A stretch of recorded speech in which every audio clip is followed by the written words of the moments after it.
चलिए, तो अभी तक मैंने आपको क्या बताया कि माइक्रोगैमेटोजेनेसिस में दो पार्ट होता है। Microgamete the process of formation of basically ये pollen inside the pollen grain male gamete का बनना ही क्या कहलाता है, मतलब कि माइक्रोगैमेटोजेनेसिस। इसका दो पार्ट होता है। पॉलिनेशन के पहले प्री पॉलिनेशन डेवलपमेंट और पॉलिनेशन के बाद post pollination development. Pre pollination development कहलाता है इन सिटू डेवलपमेंट और पोस्ट पॉलिनेशन कहलाता है एक्स सिटू डेवलपमेंट। ठीक है, माइक्रोस्पोरोजेनेसिस अलग चीज है, वो इन सिटू डेवलपमेंट का पार्ट है। ठीक है, अब हम आपको डायग्रामेटिकली सब कुछ बता रहे हैं। पहले बताएंगे इन सिटू डेवलपमेंट और फिर बताएंगे एक्स सिटू डेवलपमेंट। और इन सिटू डेवलपमेंट में माइक्रोस्पोरोजेनेसिस आप पहले ही पढ़ चुके हैं, तो उसको तो अलग से पढ़ाने की कोई जरूरत नहीं है। तो आप ये देखिए, मैं आपके सामने एक डायग्राम बना रहा हूं, एंथर बना रहा हूं, एंथर चलेगा, एंथर। तो ये एंथर, बताओ इनिशियली एंथर कैसा, उसमें दो लोब और चार सब लोब दिखेंगे जब वो मैच्योर नहीं हुए, राइट।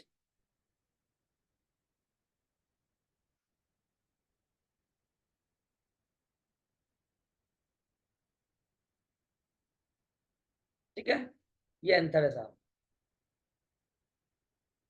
सबसे बाहर कौन सी लेयर है ये,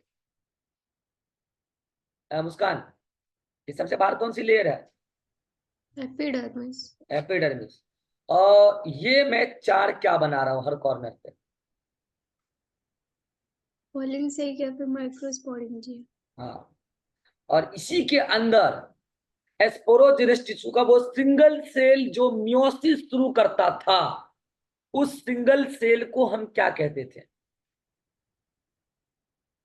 माइक्रोस्पोर मदर सेल या फिर पॉलिन तो मदर ये सेल। माइक्रोस्पोर वो कैसा था, डिप्लॉयड या हैप्लॉयड, सर वो डिप्लॉयड होता है। और उससे फाइनली मियोसिस टू कभी जब कंप्लीट हो जाता था तो क्या बनते थे, माइक्रोस्पोर कितने, 4। चार। और वो चारों कैसे होते थे, हैप्लॉयड के डिप्लॉयड, हैप्लॉयड। तो ये 2n से लेकर n, ये चार हैप्लॉयड, ये आपको हम पहले ही पढ़ा चुके हैं। तो अभी जो कुछ भी हो रहा है नीचे स्लाइड में वो सब पॉलन सेक के अंदर हो रहा है। लेकिन अब मैं बार बार तो पॉलन सेक बनाऊंगा नहीं, मुझे समझाना है, पढ़ाना है, तो मैं बाहर निकल जाता हूं। तो जो कुछ भी हो रहा है, जो कुछ भी इस डायग्राम में हो रहा है वो अंदर हो रहा है, और उसी को हम यहां दिखाना चाह रहे हैं। और ये आपके सामने ये डायग्राम किस चीज का बन के तैयार है, माइक्रोस्पोर। हम यहाँ एक माइक्रोस्पोर लेके चल रहे हैं, चलें। ये है माइक्रोस्पोर, ये माइक्रोस्पोर है। जल्दी से बताइए, बाहर जो ब्लैक कलर की है वो क्या है, माइक्रोस्पोर की क्या है, जल्दी बताइए शुभम, वो क्या है माइक्रोस्पोर की, अरे ब्लैक कलर वाली जो है माइक्रोस्पोर की वो क्या है, ये क्या है, सेल मेम्ब्रेन। चलिए, तो ये क्या है, cell membrane of what, CM का मतलब सेल मेम्ब्रेन, फुल फॉर्म नहीं लिखूंगा, सेल मेम्ब्रेन ऑफ माइक्रोस्पोर। ठीक है साहब, ये क्या है रिया पटेल, ये क्या है,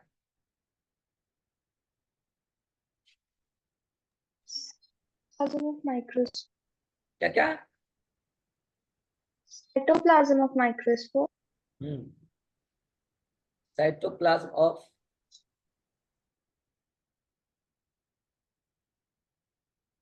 माइक्रोस्पोर। और अंदर में ये रेड कलर का क्या है मुस्कान, सेंटर पे न्यूक्लियस है। कैसा, हैप्लॉयड के डिप्लॉयड, हैप्लॉयड। गुड। तो ये है न्यूक्लियस, ब्रैकेट में हैप्लॉयड ऑफ माइक्रोस्पोर।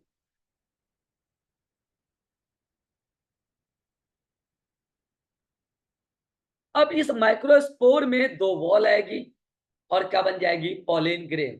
तो जल्दी से बताइए, microspore surrounded by two wall to form pollen grain. ऐसा कब होगा? जब कौन क्या रिलीज करेगी? शुभम। जब टैपेटम कैलेस ये गुड। प्रोयूबिस रिलीज। टेपेटम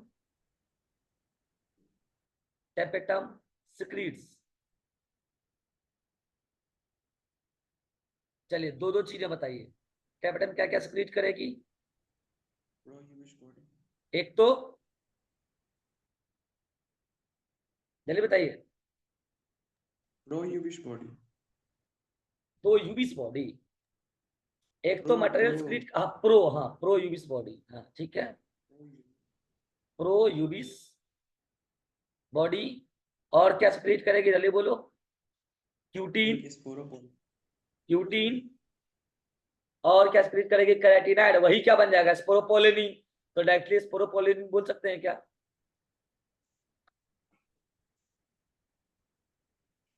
और क्या सिक्रीट करेगी ये?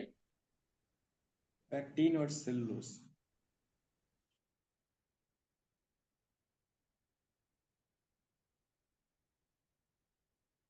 मुस्कान, ये तीनों मटेरियल मिलके क्या बना देगा? तो यूबिश बॉडी और उसके बाद वो लेयर। लेयर एग्जाइन का का नाम बताओ। लेयर का, हाँ लेयर का नाम बताओ। एग्जाइन का लेयर, और नीचे वाले? ये इंटाइन का लेयर बना देगा। गुड। तो it forms outer wall of pollen, or it forms inner wall of pollen. Outer wall क्या कहलाएगी रिया पटेल? Exine. एक्साइन। और इनर वॉल क्या कहलाएगी? Intine. इंटाइन।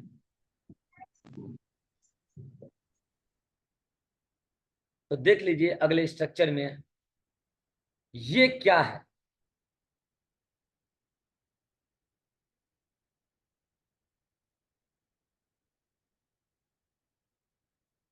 अरे यार, ये क्या है?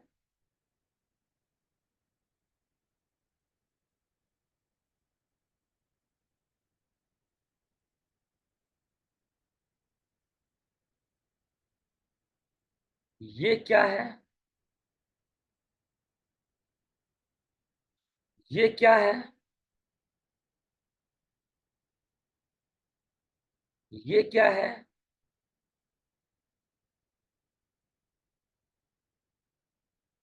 और ये क्या है? मुस्कान, शुरू हो जाइए सबसे बाहर। ये क्या है? एग्जाइन। एक्साइन। उसके अंदर क्या है? इंटाइन। इंटाइन। उसके अंदर क्या है? सेल मेम्ब्रेन है माइक्रोस्पोर का। Cell membrane. उसके अंदर क्या है? माइक्रोस्पोर का साइटोप्लाज्म है। साइटोप्लाज्म है। और उसके अंदर क्या है? न्यूक्लियस है क्योंकि हैप्लॉइड है। Haploid nucleus. न्यूक्लियस जो कि हैप्लॉइड न्यूक्लियस है ऑफ माइक्रोस्पोर। अभी माइक्रोस्पोर यहाँ नहीं लिखेंगे, रुक जाओ, बता रहे हैं क्या लिखेंगे। ठीक है। अब ये जो बाहर की तरफ है क्या? एक्साइन में ये बोला था सजा हुआ होता है, स्कल्पचर्ड। याद है? ये सजा हुआ होता है ये लेयर।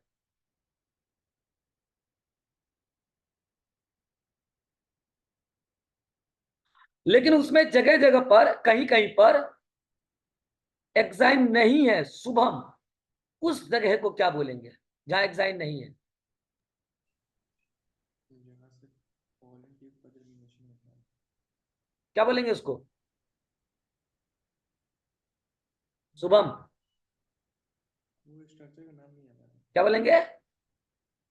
स्ट्रक्चर का नाम नहीं याद आ रहा अभी। मुस्कान क्या बोलेंगे इसको?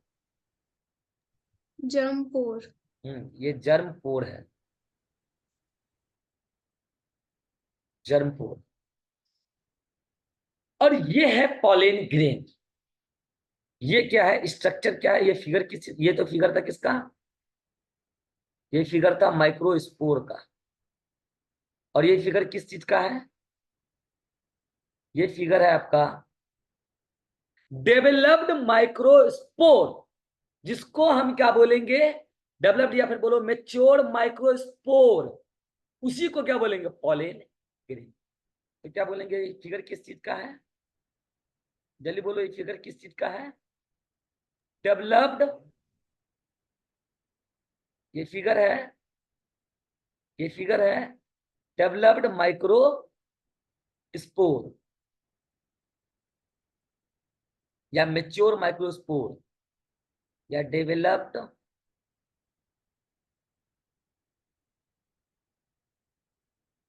माइक्रोस्पोर। और इसी डेवलप्ड माइक्रोस्पोर को क्या बोला अभी मैंने, जल्दी बोलो, पॉलन ग्रेन। इसी को क्या बोला, पॉलन ग्रेन। तो ये जो आप बोल रहे थे साइटो सेल मेम्ब्रेन, ये किसका सेल मेम्ब्रेन बोलेंगे, सेल मेम्ब्रेन ऑफ, बोलो मुस्कान, माइक्रोस्पोर। माइक्रोस्कोप बोलो तो डेवलप्ड माइक्रोस्पोर बोलो या फिर पॉलन ग्रेन बोलो। पॉलन ग्रेन की सेल मेम्ब्रेन, वही तो माइक्रोस्पोर की सेल मेम्ब्रेन बनी है। पॉलन ग्रेन सेल मेम्ब्रेन बोला है, यानी कि वो लिविंग पार्ट है, उसके बाहर जो भी इंटाइन एक्साइन है वो नॉन लिविंग पार्ट। साइटोप्लाज्म किसका है, cytoplasm of pollen, pollen grain. Nucleus भी किसका, haploid nucleus of pollen grain. ठीक है, अब क्या होना है, ये जो पॉलन ग्रेन है अभी, ये पॉलन ग्रेन अभी मैच्योर नहीं माना जाएगा, ये पॉलन ग्रेन अभी मैच्योर नहीं माना जाएगा, ये पॉलन ग्रेन अभी इमेच्योर है। मैं लिख दे रहा हूं, ये पॉलन ग्रेन अभी इमेच्योर है, ये अभी इमेच्योर पॉलन ग्रेन है। अब इस पॉलन ग्रेन का क्या होगा, मैच्योरेशन। अच्छा, ये सारा प्रोसेस कहां चल रहा है बताना जरा, एंथर के अंदर, पॉलन सेक के अंदर चल रहा है सब कुछ, हम पढ़ बाहर रहे हैं, जगह नहीं है हमारे पास, समझ आ रहा है। तो पॉलन का मैं कहता है, ये तो आप पहले ही पढ़ चुके हैं। अब और क्या होगा, जैसे जैसे एंथर का मतलब कि मैच्योरेशन शुरू होगा, तो पॉलन ग्रेन का भी मैच्योरेशन शुरू होगा। और क्या होगा पता है आपको, माइटोसिस। बताओ मुस्कान, माइटोसिस में एक से कितने सेल बनते हैं, दो। और वो अगर मान लो कि माइटोसिस में जिस भी सेल में डिवीजन हो रहा है, अगर वो डिप्लॉयड है, तो बनने वाले दोनों सेल भी क्या होंगे, डिप्लॉयड या हैप्लॉयड, डिप्लॉयड। और अगर जो सेल में माइटोसिस हो रहा है वो सेल खुद हैप्लॉयड है, तो बनने वाले दोनों सेल क्या होंगे, सर वो भी हैप्लॉयड ही हैप्लॉयड। होंगे। This is the property of mitosis, क्योंकि माइटोसिस इज इक्वेशनल डिवीजन। तो ये है माइटोसिस। अब आ जाओ यहाँ क्या होगा, ये पूरा का पूरा स्ट्रक्चर जो पहले बताया था वही है, बाहर की तरफ एक्साइन है, बाहर की तरफ एक्साइन है, अंदर सेल मेम्ब्रेन, मतलब इंटाइन, उसके बाद सेल मेम्ब्रेन। एक्साइन का वो एरिया जहां एक्साइन नहीं है, उस एरिया को क्या बोले शुभम, जर्नपुर। जर्नपुर। अंदर साइटोप्लाज्म है। अब यहां जो माइटोसिस होगा, वो माइटोसिस होना है एसिमेट्रिकल। कैसा माइटोसिस होगा, एसिमेट्रिकल माइटोसिस। तो मैं यहां लिख दे रहा हूं, asymmetrical mitosis, ASY, asymmetrical mitosis.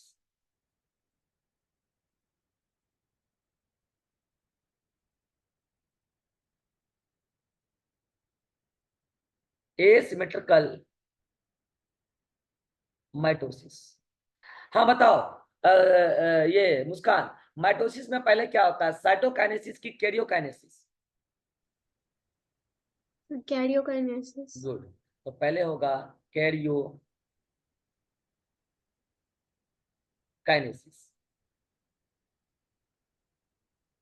और उसके बाद क्या होगा?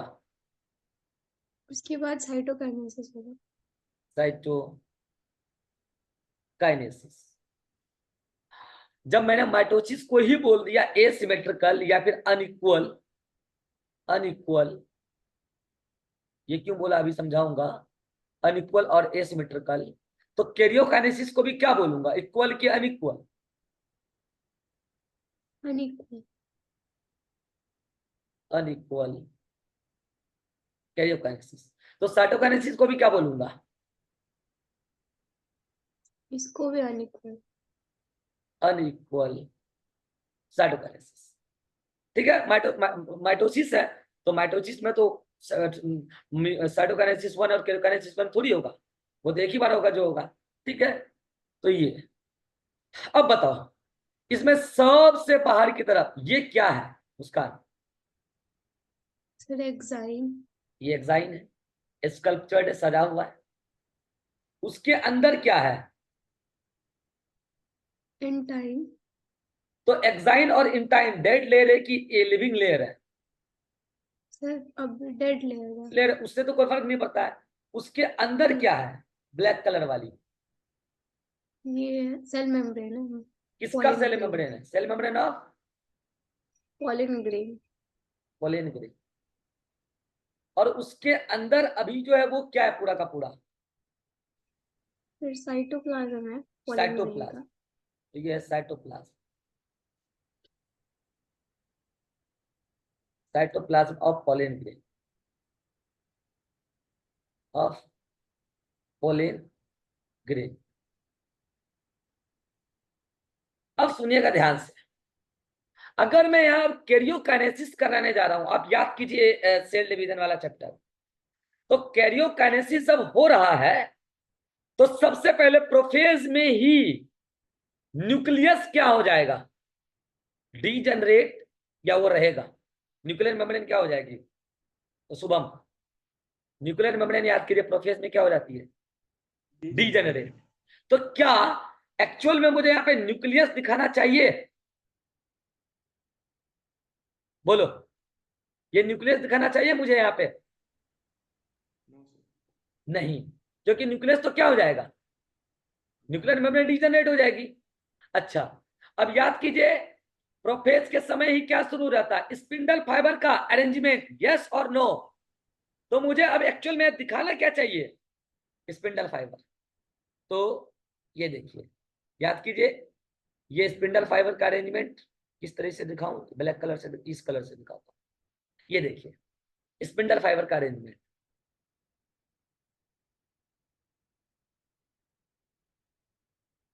अच्छा, और यहाँ पे क्या है, क्रोमोजोम।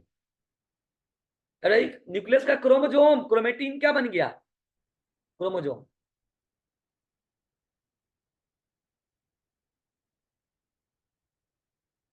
तो मुझे जल्दी से बताइए कि ये जो स्पिंडल फाइबर का अरेंजमेंट है, दिख रहा है, ये जो स्पिंडल फाइबर का अरेंजमेंट है, arrangement of spindle fibre,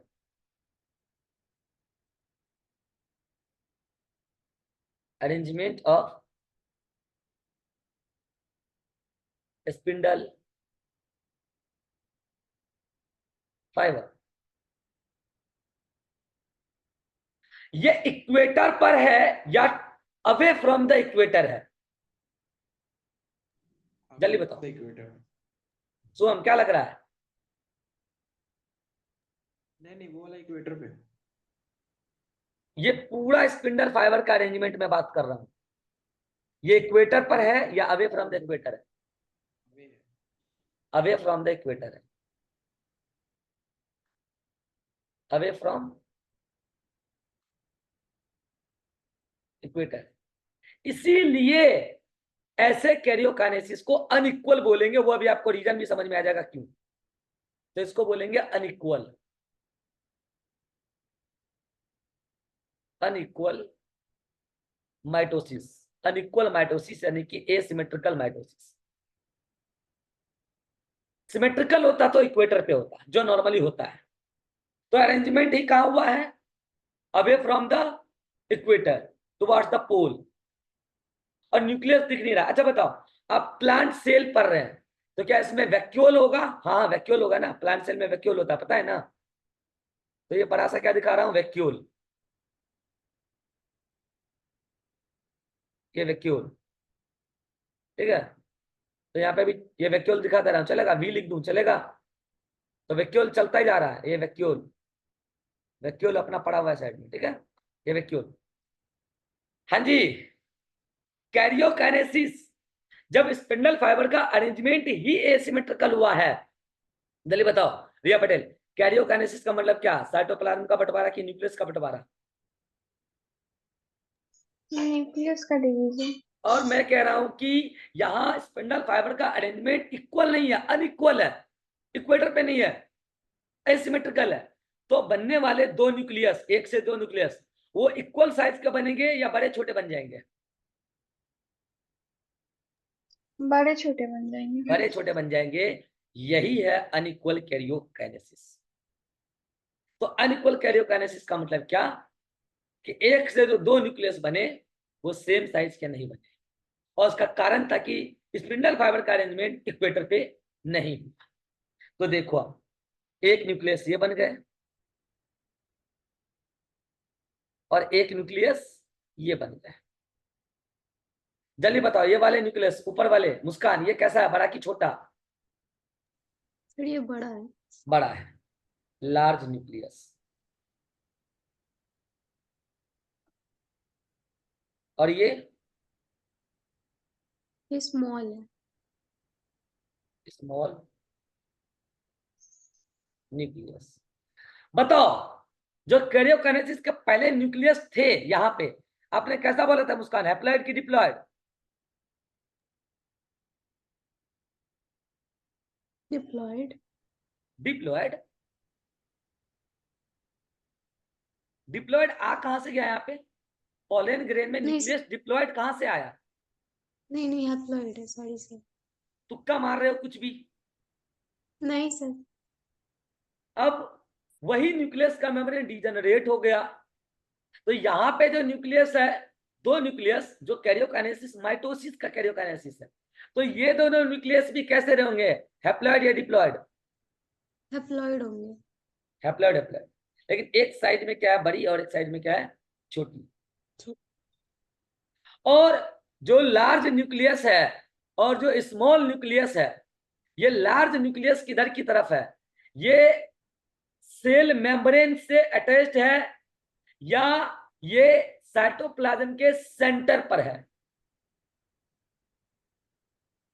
large nucleus cytoplasm के सेंटर। सेंटर पर है,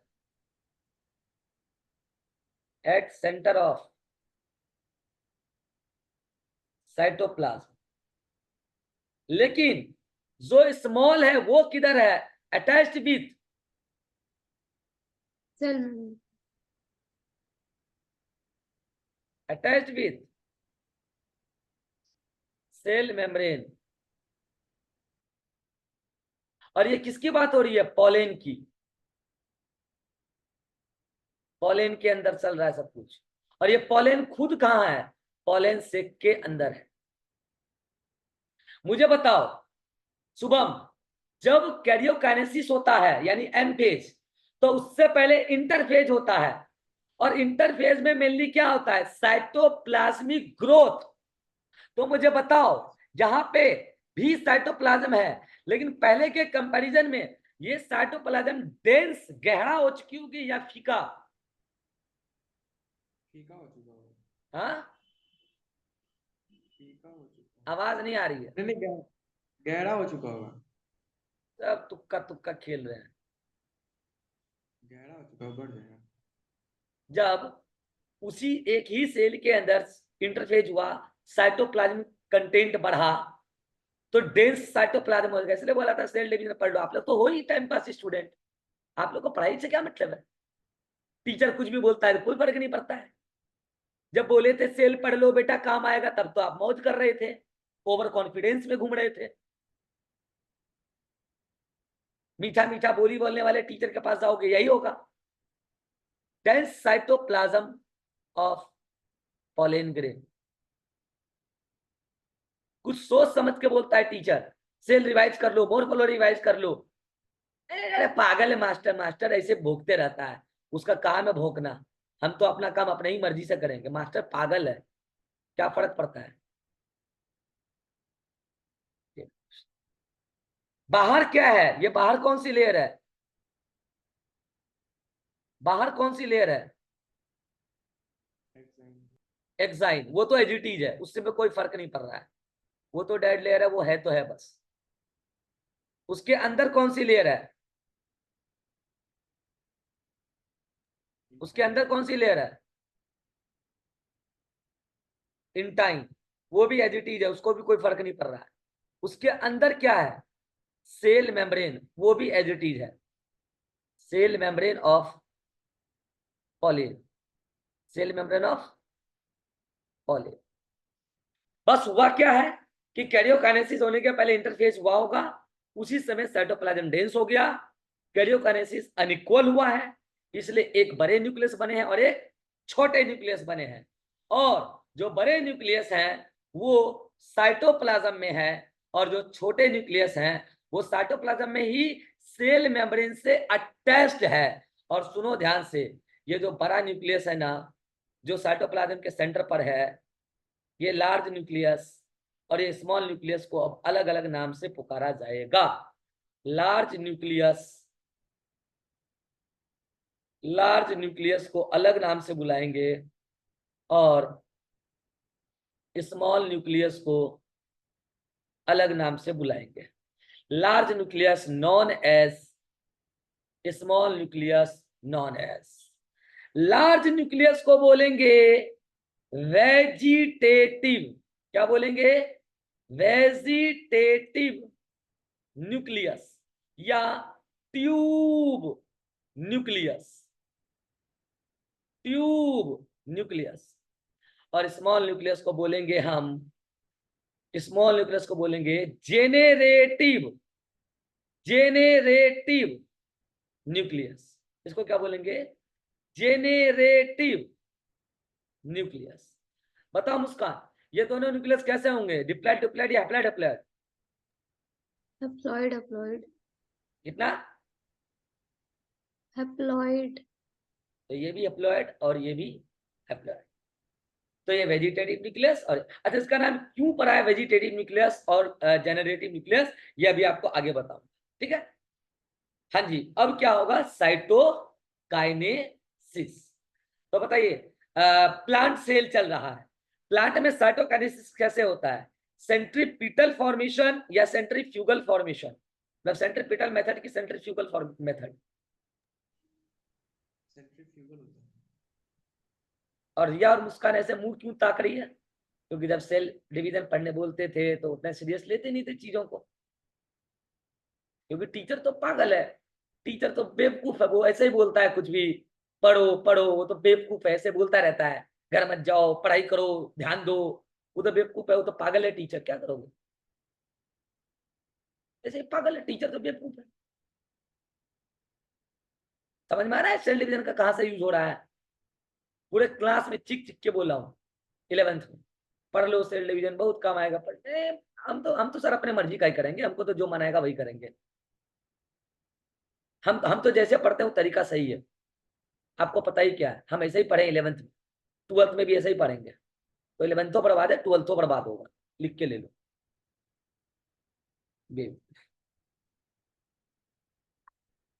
इनको ये नहीं समझ आ रहा है सेंट्रीपिटल सेंट्रीफ्यूगल यहाँ चल क्या रहा है। नहीं समझ आएगा, आपको पल्ले नहीं पड़ेगा, आपके बस का नहीं है, भूल जाओ, कुछ नहीं बोला मैंने, आपके बस का नहीं है ये सब, आपके बस का नहीं है, भूल जाओ। हर चीज हर किसी का किस्मत में नहीं होता है, आपका किस्मत खराब है, आप किस्मत खराब लिखवा के आए हो, आपके बस का नहीं है, जाओ भूल जाओ, 11th का पार्ट भूल जाओ, 12th पढ़ो केवल, जाओ आओ इधर आओ। तो ये क्या था, ये तो वैक्यूल था, ये था न्यूक्लियस। तो अब क्या होगा, साइटोकाइनेसिस। और प्लांट में साइटोकाइनेसिस कैसे होता है? सेल प्लेट मेथड से।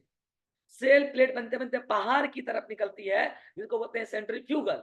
और एनिमल में कैसा होता है? क्योंकि एनिमल में सेल वॉल नहीं है, तो वहां सेल मेम्ब्रेन है, तो सेल मेम्ब्रेन के चारों ओर एक कॉन्ट्रैक्टाइल रिंग बना के दबा देते हैं, तो होता है centripetal.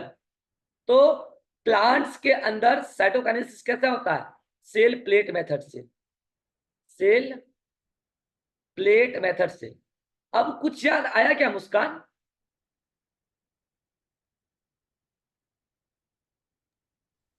Yes sir. Centrifugal. Centrifugal, ठीक है।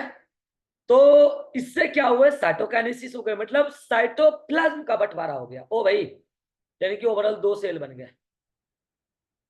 अभी एक ही सेल के अंदर एक बड़ा न्यूक्लियस था, एक छोटा न्यूक्लियस था। एक ही सेल के अंदर एक बड़ा न्यूक्लियस, एक छोटा न्यूक्लियस।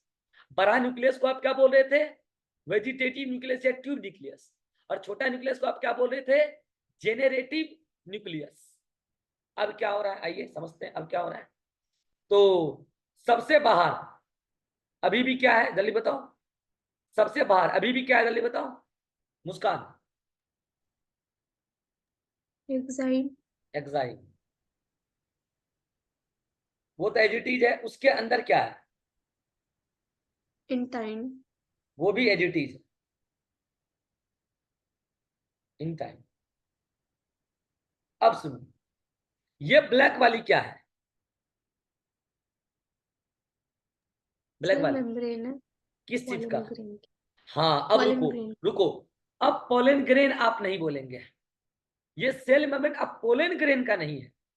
एक्चुअल में ये पूरा का पूरा एक जो बड़ा वाला सेल दिख रहा है, ये सेल अब पूरा कहलाने लगेगी ट्यूब सेल या वेजिटेटिव सेल। तो आप इसको बोलेंगे cell membrane of tube cell. Tube या वेजिटेटिव सेल। Vegetative cell. और ये जो दिख रही है आपको, ये है आपका cell membrane of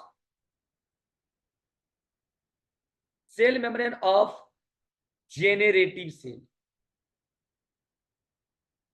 generative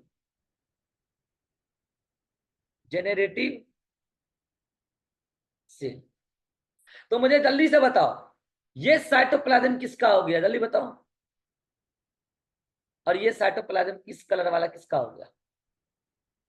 Muskan, yellow colour वाला साइटोप्लाज्म किसका बन गया? जल्दी बोलो।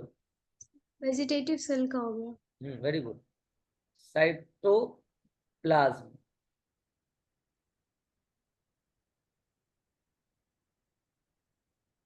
ऑफ ट्यूब सेल या वेजिटेटिव सेल। और ये किसका साइटोप्लाज्म बन गया? जेनरेटिव सेल का। Cytoplasm of generative cell. तो बताओ, ये जो लार्ज न्यूक्लियस थी, ये क्या कहलाती थी मुस्कान? Vegetative cell. न्यूक्लियस पूछ रहा हूं, लार्ज न्यूक्लियस क्या कहलाती थी बेटा? Vegetative vegetative. न्यूक्लियस या ट्यूब न्यूक्लियस? तो ये क्या है? ट्यूब या वेजिटेटिव न्यूक्लियस? ट्यूब या वेजिटेटिव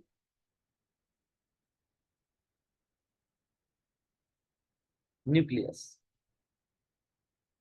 हैप्लॉइड है कि डिप्लॉइड है मुस्कान? हैप्लॉइड है। और ये वाली न्यूक्लियस क्या है, किसका है? Generative nucleus. Generative nucleus. Generative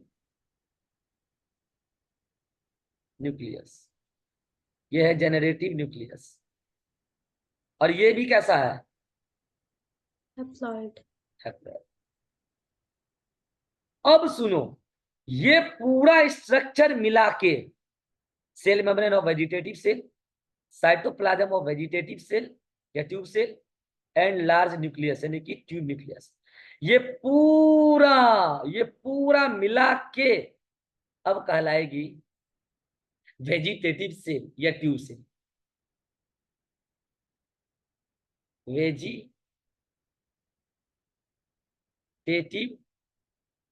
cell या इसी को क्या बोलेंगे, ट्यूब सेल। Tube cell. और ये पूरा स्ट्रक्चर नीचे, ये पूरा स्ट्रक्चर मिला के क्या कहलाएगी रिया पटेल?